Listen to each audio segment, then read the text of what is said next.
साथ मोदी ने पोलैंड से दिया है शांति संदेश। वॉर्सो में बोले पीएम मोदी, ये युद्ध का युग नहीं है, भारत बातचीत पर जोर दे रहा है। पीएम मोदी की तरफ से कहा गया, कूटनीति से समाधान पर भारत का पूरा जोर है। भारत युद्ध की नहीं शांति की बात करता है। बात सुने शुएब भाई, दुनिया में 9 सुपर पावरें जंग लड़ रही हैं और एक पावर ऐसी है कि जो जंग नहीं लड़ रही, सबके साथ अपने तल्लुकात बेहतर कर रही है।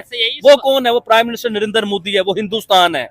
इंडियन लीडरशिप दुनिया में जहां जहां जाती है उसको वो क्लेम करती है कि देखिए जी, इंडिया जो है उसने वर्ल्ड वार 2 में आपका सपोर्ट दिया और इंडियंस का खून शामिल है आपकी आजादी में। अभी पोलैंड गए मोदी जी, उनको बड़ा वार्म वेलकम मिला है, लेकिन पाकिस्तान की तरफ कोई कंट्री का किसी किस्म का लीडर नहीं देखा। आएंगे क्यों?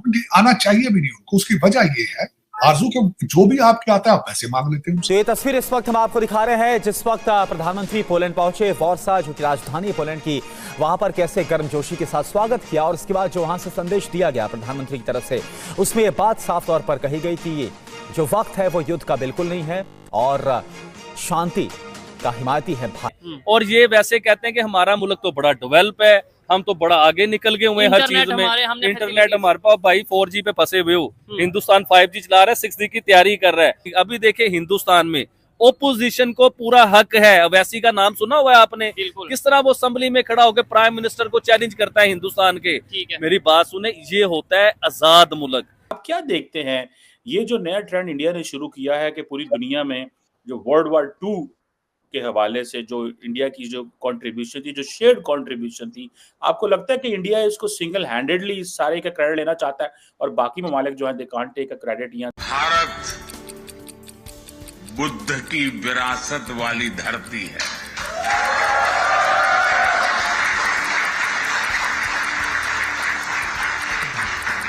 और जब बुद्ध की बात आती है तो जो युद्ध नहीं शांति पर विश्वास करती है। दोस्तों, जैसा कि हम सब जानते हैं, विश्व में कई जगह युद्ध के हालात हैं।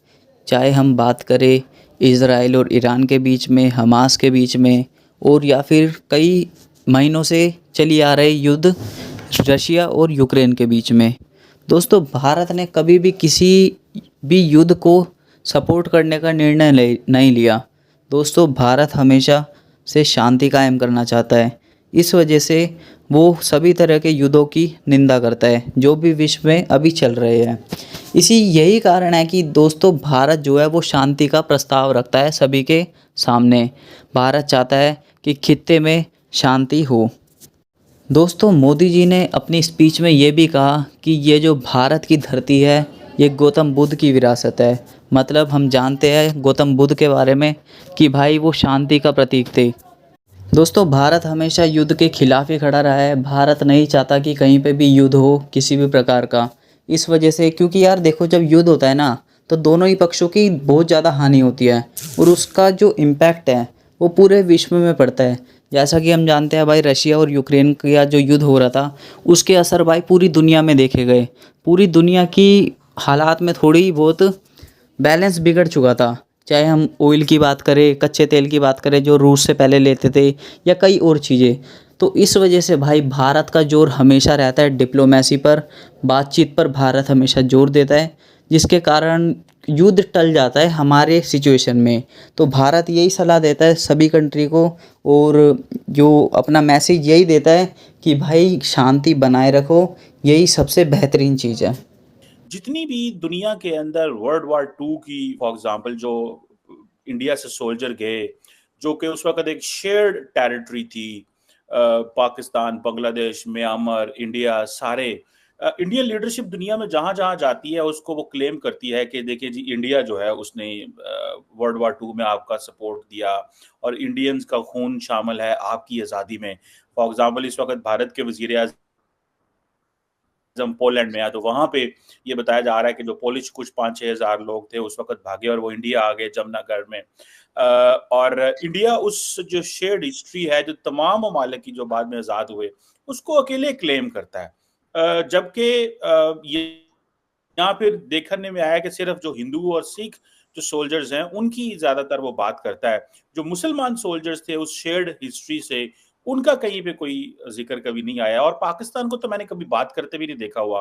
इस हवाले से कि पाकिस्तान की लीडरशिप ने दुनिया के किसी मुल्क से कभी इस तरह कनेक्शन जोड़ने की कोशिश भी नहीं की कि हाँ जी ये बंदा, हाँ बरतानिया के साथ थोड़ा बहुत हम करते हैं, कुछ एक दो जगह हैं पाकिस्तानी कुछ लोग हैं जिनके बरतानिया में उनके नाम से कुछ सड़क है या कुछ इस तरह, बाकी कुछ खास कभी सुनने को नहीं आया है। आप क्या देखते हैं ये जो नया ट्रेंड इंडिया ने शुरू किया है कि पूरी दुनिया में जो वर्ल्ड war II के हवाले से जो इंडिया की जो कंट्रीब्यूशन थी, जो शेयर्ड कंट्रीब्यूशन थी, आपको लगता है कि इंडिया इसको सिंगल हैंडेडली इस सारे का क्रेडिट लेना चाहता है और बाकी ममालिक जो हैं they can't take a credit या they can't tell those countries? इसको कैसे आप सर फ्रेम करेंगे इस बात को? बड़ा कॉम्प्लिकेटेड क्वेश्चन है जी और कंट्रोवर्शियल। पाकिस्तानी जो है वो दुनिया में वाहिद काम है जो अपने माजी पे शर्मिंदा है और अपने माजी को डिनाई करती है, अपने विरसे को, अपनी तारीख को, अपनी अचीवमेंट्स को, अपनी सक्सेस को, अपने फेलियर को कट लगाती है एक डेट पे आके जो 14 अगस्त 1947 है। तो ये बात बिल्कुल गलत है कि ये जो है वो इंडिया क्लेम करता है, वो सिर्फ हिंदू या सिखों का नाम लेता है। ऐसी कोई बात नहीं है। मेरे नोटिस में ये कभी नहीं आया। वो अगर बात करते हैं तो इंडियंस की करते हैं कि इस फ्रंट पे इंडियन लोग जो हैं, हिंदुस्तानी लोग जो है वो मारे गए। अब इसमें 2-3 चीज़ें जो है ना वो बड़ी इम्पॉर्टेंट हैं। पहली बात ये जनाब के आप जो है एक वक्त में केक खा भी लें और उसको रख भी लें, ये ऐसा कोई तरीका दुनिया में आज तक ईजाद नहीं हुआ, अनलेस के आपने अपनी प्लेट में कोई जाली केक रखा हो तसव्वुराती किस्म का। अब या आप अपने आप को तस्लीम करें कि आप आज से 70 साल पहले इंडियन थे और आपकी जो एक्टिविटीज़ थी, आपके जो कामकाज थे, आपकी जो अचीवमेंट्स थी, फेलियर्स थे, वो भी इंडियन के तौर पे थे, यानी उसमें आप इंडियननेस को अपने अंदर सबसे पहले तस्लीम करेंगे तो फिर आप अपनी लेगेसी या अपनी कोई विरसा है तो उसके पीछे कोई क्लेम करेंगे। अब हकीकत बिल्कुल आपने दुरुस्त पॉइंट आउट की है। दूसरी जंग अजीम में आबिद भाई, पोलैंड का जो विजिट है इंडियन प्राइम मिनिस्टर का, ये एक आम विजिट है, मतलब एक शेड्यूल के मुताबिक एक नॉर्मल सा विजिट है, या इस क्या समझते हैं इसके? नहीं चौधरी साहब, ये आम विजिट नहीं है, ये बड़ा खास विजिट है। अच्छा। पोलैंड के और हिंदुस्तान के आज के तल्लुकात नहीं है, ये वर्ल्ड वार के टाइम के पोलैंड के और हिंदुस्तान के तल्लुकात हैं। चले ये बात भी बाद में करते हैं। सबसे पहले है ग्रैंड वेलकम के ऊपर। प्राइम मिनिस्टर नरेंद्र मोदी का किस तरह उधर वेलकम हुआ। देखें, जरूरी नहीं है कि पोलैंड के कोई ऑफिशियली लोगों ने बहुत बड़े ढोल धमाकों से उनका वेलकम कर दिया। मैं हमेशा वेलकम उसे मानता हूं जो आपके अपने लोग आपको वेलकम करें दूसरी कंट्री के बीच में। आपने देखा हिंदुस्तानी कम्युनिटी, उसमें बच्चे भी हैं, औरतें भी हैं, जवान भी हैं, बूढ़े भी हैं। उन्होंने प्राइम मिनिस्टर नरेंद्र मोदी का जिस तरह वेलकम किया, कोई हाथ मिला रहा है, कोई गले मिलना चाह रहा है। इंडियन कम्युनिटी वहां पे मौजूद। जी, इंडियन कम्युनिटी की ही बात कर रहा हूँ। आप वो सिर्फ प्रोटोकॉल देख लेना कि मोदी से किस तरह लव कर रहे हैं, जैसे माँ बाप की तरह वो उन्हें प्यार दे रहे हैं, अपने बच्चों की तरह प्यार दे रहे हैं। चले ये चीज भी अलग कर देते हैं। मैं आपसे पूछना चाहूंगा, अभी recently prime minister Narendra Modi के मुल्क में, हिंदुस्तान में कौन से मुल्क के वजीर आजम थे? मलेशिया के वजीर आजम थे। उसके ऊपर भी मैं बात करना चाहूंगा। इसके बाद प्राइम मिनिस्टर नरेंद्र मोदी ने कहां जाना है? यूक्रेन जाना है। उसका भी आपको आइडिया है। यूक्रेन क्या करने जाना है वो तो मैंने एक वीडियो बनाई थी, उसके ऊपर भी डिटेल से बात करूंगा। देखें, यूक्रेन पोलैंड पे पहले रहते हैं।